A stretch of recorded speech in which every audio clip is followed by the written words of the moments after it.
When the tours are done, which is usually like 4 p.m., then I'll go and you'll go and connect in there. Yeah. Yeah, wow. It's really an extraordinary... Riley Keough was doing what she'd done 100 times before, talking about her family, her mother, and the Presley legacy. She'd rehearsed the answers. She knew the talking points.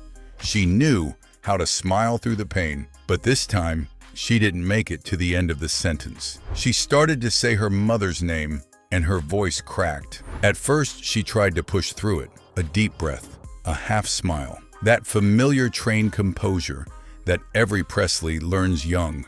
Don't fall apart in front of people. Don't let them see how bad it really hurts. But the words wouldn't come back. Instead, there was just the silence. A long, raw, uncomfortable silence where you could almost hear her heart racing. She covered her face. Her shoulders shook.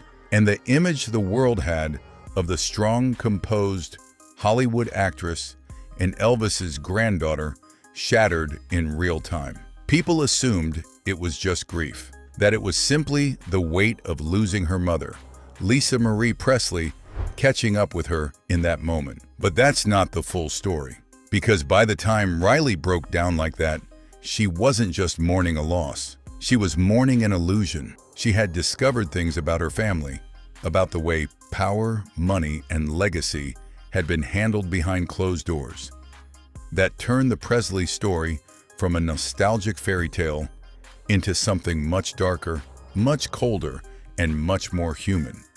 To the world, she's Elvis's granddaughter, the last generation of the royal Presley bloodline, the woman who now stands at the gates of Graceland and holds the keys, literally and legally, to everything that name still means. But in that moment, she wasn't the heir. She was just a daughter who realized her mother had died in the middle of a storm Riley never even knew how deep it went. From the outside, her life looks like a dream. She's a successful actress, praised for her performance in Daisy Jones and the Six. She's walked the biggest carpets, sat in the biggest rooms, smiled for the biggest cameras. She's the image of a modern, poised, cool Hollywood star. But behind that, there are hospital corridors she can't unsee. Final phone calls that replay in her head at 3 a.m. Lawyers waiting in the lobby while she's still trying to pick out music for her mother's memorial. And then, stacked on top of that grief, another blow: papers, documents, signatures, a trust, a will, an amendment.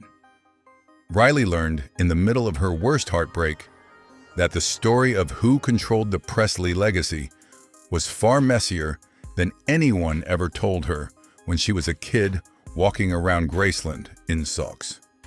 She found out that things had been changed, names moved, roles shifted, that her mother had made decisions about who should carry the Presley torch after she was gone, and that not everyone in the family accepted those decisions quietly. The public would see headlines later, cold and simple. Priscilla Presley challenges validity of Lisa Marie's trust. Riley Keough and grandmother in legal dispute over estate. But for Riley, it wasn't headlines. It was a punch to the chest. This wasn't a random business disagreement between strangers. This was blood.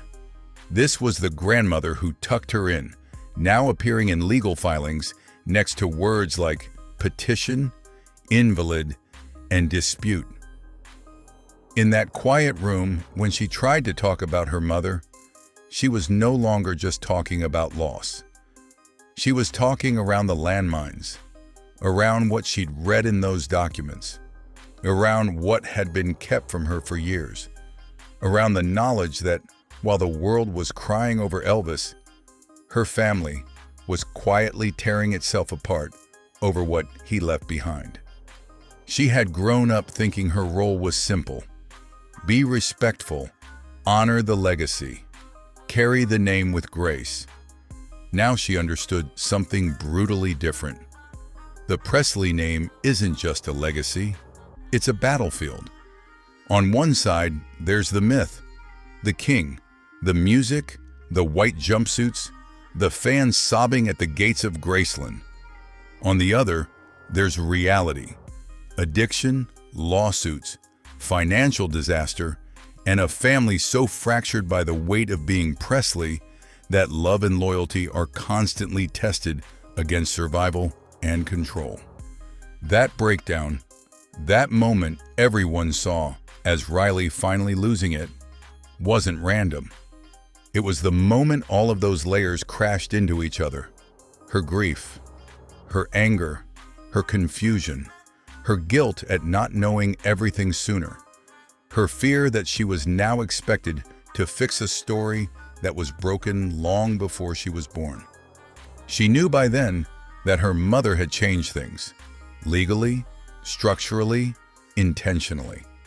She knew that after Lisa Marie died, those changes were not quietly accepted. And she knew that every step she took now, every word she spoke, every signature she put on a line, would decide the future of the Presley empire.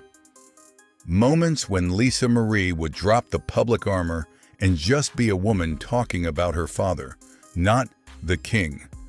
Those private moments were precious and confusing because the love was real, the pain was real, the myth was real.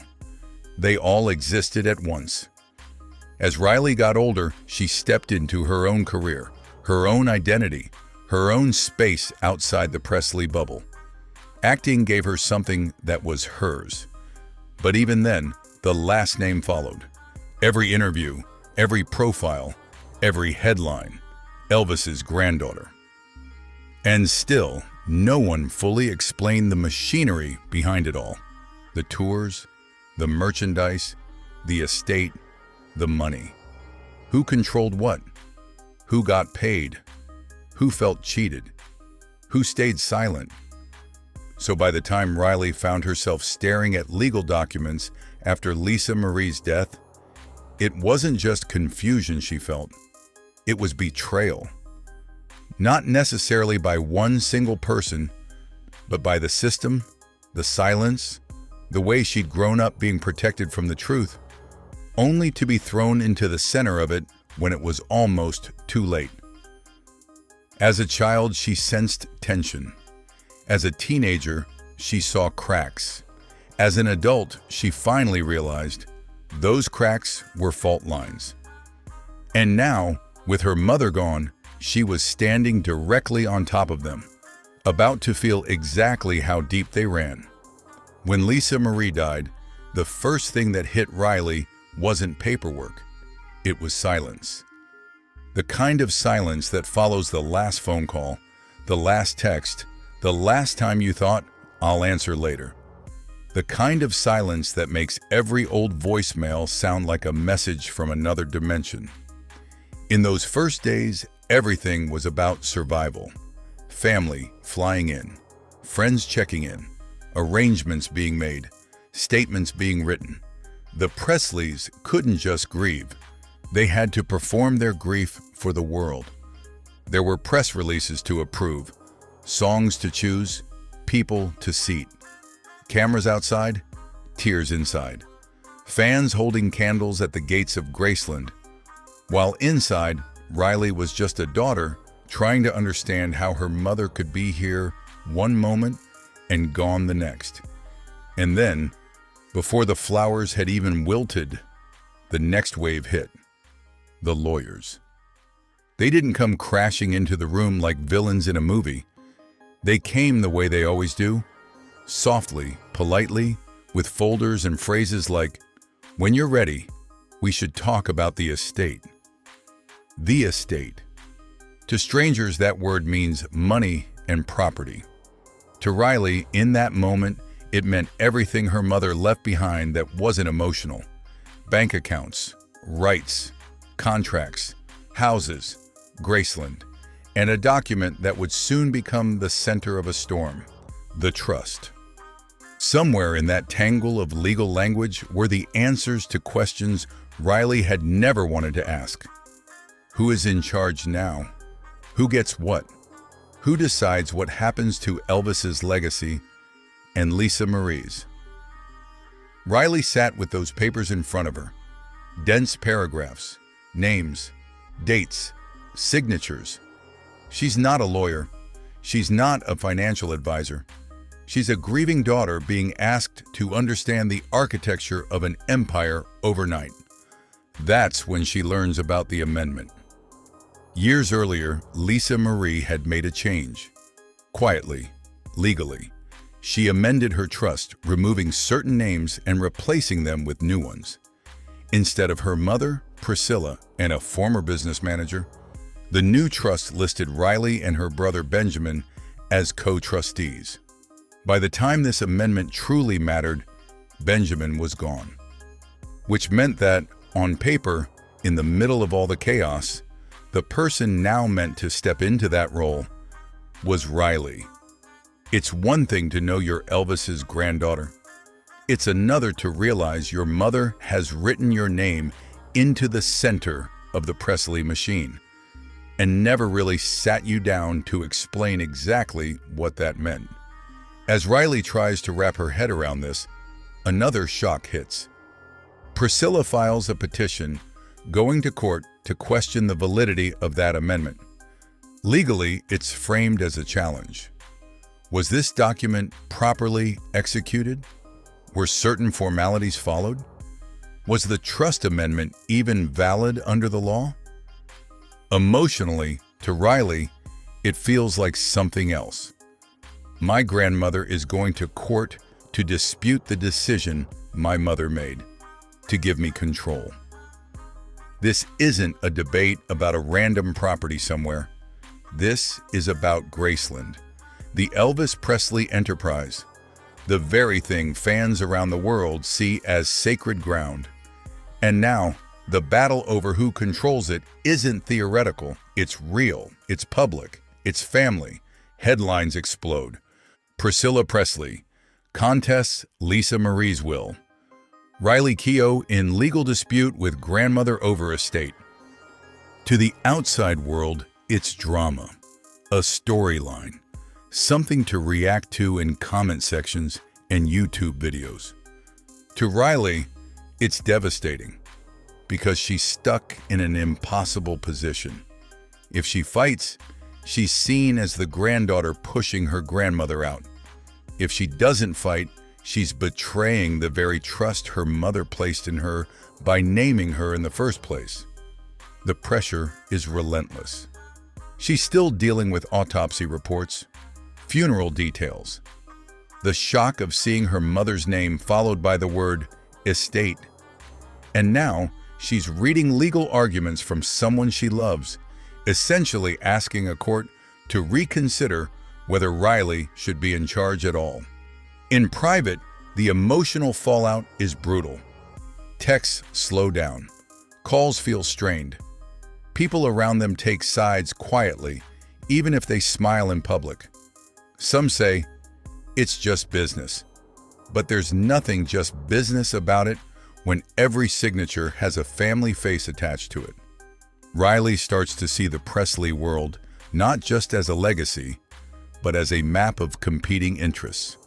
Lawyers representing estates, corporations protecting brands, advisors trying to secure royalties, and somewhere in the middle, a girl who grew up walking Graceland's halls, now being told she has to decide how those halls will be preserved, sold, or used forever.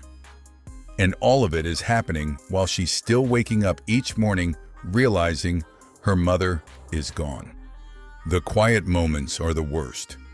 Sitting at a table, reading lines like petitioner and respondent, seeing her family reduced to roles in a legal document, trying to hear her mother's voice in her head. Did I do the right thing? Is this what you wanted? Why didn't we talk about this more? The public will only ever see fragments, court filings, settlement announcements, a polished statement about family unity. But in the real story, before any settlement is reached, there is a stretch of time where Riley isn't sure how this ends, where she has to decide whether to stand firm in what her mother wrote or find a way through that doesn't destroy what's left of her family. Eventually, a decision is made. The court filings stop. The headlines change tone. A settlement is reached behind closed doors. But the damage, the awareness, is permanent. Riley now knows exactly how fragile this legacy is. She's seen how quickly grief can turn into conflict, how trust can be rewritten, challenged, negotiated, and how easily a last name can become a weapon. What the public never fully sees is that by the time she signs the final papers, Riley has learned more about power, money, and the Presley empire in a few months than most people learn in a lifetime. And the heaviest realization of all? From this point forward, if anything goes wrong with this legacy, the world won't blame a lawyer or an old contract. They'll blame her. In the end, it wasn't a headline or a court date that finally broke Riley. It was her mother's voice. Months after the legal dust had started to settle, Riley sat listening to Lisa Marie's recordings for the memoir. Not the polished sound bites the world would one day hear, but the raw tapes. The ones where Lisa Marie wasn't Elvis's daughter, just a woman trying to make sense of a life that never belonged fully to her. On those tapes, Lisa talked about addiction, heartbreak, betrayal, money lost, trust broken. She talked about men who saw her as a stepping stone to Elvis, about friends who turned into enemies, about the crushing pressure of being a Presley, and the way grief never really left her. Riley listened, knowing now just how much of that pain had been converted into contracts, trusts, and signatures. Knowing that even after death, her mother's name had been dragged into another fight over control. She heard Lisa say she wanted things simpler for her kids, that she wanted them to be free, that she didn't want them to drown in the same chaos she'd lived through. And Riley realized something painful. Her mother had tried to protect her by quietly putting her at the center of it all. The amendment, the trust, the decision to make Riley the one in charge. That breakdown you saw, the one where her voice gave out, wasn't just grief. It was the moment she understood the full cost of what she'd inherited. Not just Graceland, not just the Presley brand, but a lifetime of unresolved wounds, and the responsibility of what to do with them. She could have walked away, sold it, let someone else handle the tours, the brand, the money. Let the machine keep running on autopilot.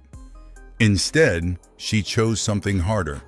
She chose to stay, to take the role, to accept the settlement that made her the steward of the Presley legacy, even if it meant carrying the weight of every choice, past and future. But she also chose something new. Honesty. Not the polished myth, not the sanitized version of Elvis or Lisa or Priscilla, a more human truth. Through her work, her interviews, her quiet decisions behind the scenes, Riley is trying to do what no one in her family truly had the chance to do. Tell the story without hiding the scars. Because the most shocking revelation isn't that the Presleys fought over money, or that papers were challenged, or that courtrooms got involved.